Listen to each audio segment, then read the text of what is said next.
तालाब, जो 6 एकड़ ज़मीन आगे का, हम उस पर कब्जा कर लें। मेरा ही कहना है कि आखिर आपने सूर्य मंदिर और शंख मैदान के बीच में क्यों बनवाया बाउंड्री? कोई पूछे, माँ राज्यपाल हो गए हैं रघुवर दास जी, कि भाई महेश पोद्दार जी ने आपके कहने पर फंड दिया, आपके पीए अंजन सरकार को सारी सूचनाएं देते रहे, बाउंड्री बन गई तो सूर्य मंदिर अलग हो गया, बाकी मैदान अलग हो गए। वो सरकारी मैदान है। अब कहीं भी ले जाके तंबू खड़ा कर दीजिए और रामधुन करने लगी कि आध्यात्मिक कार्यक्रम हो गया है। उस जगह पर तो आध्यात्मिक कार्यक्रम में नेहा कक्कड़, सुनिधि चौहान और एक और आई थी पिछली बार, ये सब आती रही हैं। ये किन गानों के लिए मशहूर हैं? ये सारे गाने जिन्होंने छठ के समय में जमशेदपुर के सूर्य मंदिर समिति द्वारा आयोजित कार्यक्रम में जो गीत गाया था, आज यूट्यूब पर बहुत सारे गीत मौजूद हैं। उस समय के अखबारों ने छापा है कौन कौन गीत गाए गए। तो इसमें आध्यात्मिकता हो जाती है। हम लोग ये कहते हैं कि मंदिर समिति को कब्जा कुटुंब में नहीं शामिल होना चाहिए, हड़पू गोत्र का नहीं बताना चाहिए अपने आप को। तो इसके बाद उन्होंने बाउंड्री ही तोड़ दिया, सरकारी पैसे से बाउंड्री बनी, आपने तोड़ दिया। सरकारी काम में आप बाधा डाल रहे हैं। मैं तो शंख मैदान को बेहतर बनाना चाहता हूँ। शंख की मर्यादा पैर की ठोकर, लकड़ी और जूता पहनकर कोई चढ़े इसमें नहीं है, बल्कि उसको एक चबूतरा पर ऊंचा करके रखा जाना चाहिए। हमारे पौराणिक नाम हैं शंखों के, भगवान श्री कृष्ण, अर्जुन, युधिष्ठिर से लेकर सबके नाम हैं, उनकी चर्चा होनी चाहिए।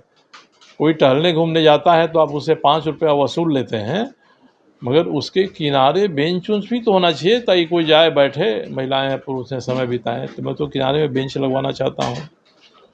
और यदि उस मैदान में आध्यात्मिक कार्यक्रम करना ही है तो संपत्ति जिला प्रशासन की जेनेसिस है, आप उनसे अनुमति लीजिए, वहाँ कार्यक्रम करिए। सूर्य मंदिर भी कर सकती है, कोई दूसरा मंदिर भी कर सकता है, और कोई दूसरा समूह भी वहाँ अपना धार्मिक कीर्तन और काम कर सकता है। अब उस पर आपका कब्जा हो जाए, आपका एक अधिकार हो जाए। ये चाहते हैं कि अब जो जाए वहाँ आपसे पूछ कर जाए, आपको 5 रुपया दे कर जाए। तो मेरी मत भिन्नता इससे है। इसलिए मैंने अपने निधि से उस मैदान को और सुंदर बनाना, प्रासंगिक बनाना, धार्मिक बनाना, इसके लिए लिखा है निधि। और जिला प्रशासन के लोग हैं कि इसमें से किसी को बकार नहीं निकल रहा है कि हमने साहब क्या काम के लिए लिखा है। तो मैंने यही कहा है कि जितने कागजात हैं सबके सब साबित करते हैं कि वो ज़मीन सरकार की है। इसलिए कोई सूर्य मंदिर समिति चाहे कि हम उसको हड़प लें, ये नहीं होगा। मैं अभी सलाह दूंगा कि सूर्य मंदिर की बाउंड्री थी, बाउंड्री के भीतर बड़ा दायरा है, जगह है, और सूर्य मंदिर को बनाने में भी सरकार का पैसा लगा है। कह दें कि नहीं लगा है, मैं दिखा दूंगा कि कौन लगा है, कितना लगा है, किस निधि से कितना लगा है। तो आप उससे संतुष्ट रहिए, वहाँ करिए, धर्म कर्म का काम करिए। मंदिर में वास्तु दोष है उसको ठीक करिए। तो ये करिएगा नहीं, आगे सपाट 6 एकड़ का प्लॉट दिखाई पड़ रहा है तो 6 एकड़ के प्लॉट पर हम कब्जा कर लें। इतना ही हमारी सोच और उनकी सोच में अंतर है। भारतीय जनता मोर्चा के युवा शाखा के अध्यक्ष हैं।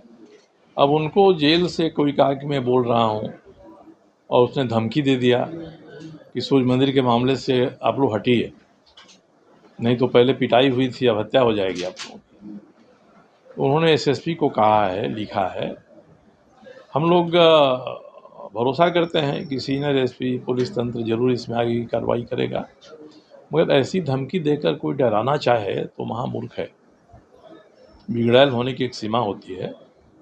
बिगड़ैल सांड होता है तो नाथ दिया जाता है उसको। कमाल करते हो जी, बच्चे घूमने की इतनी जिद कर रहे हैं और तुम हो कि तुम्हें फुर्सत ही नहीं मिल रही। अब इतनी गर्मी में जाए तो जाए कहाँ?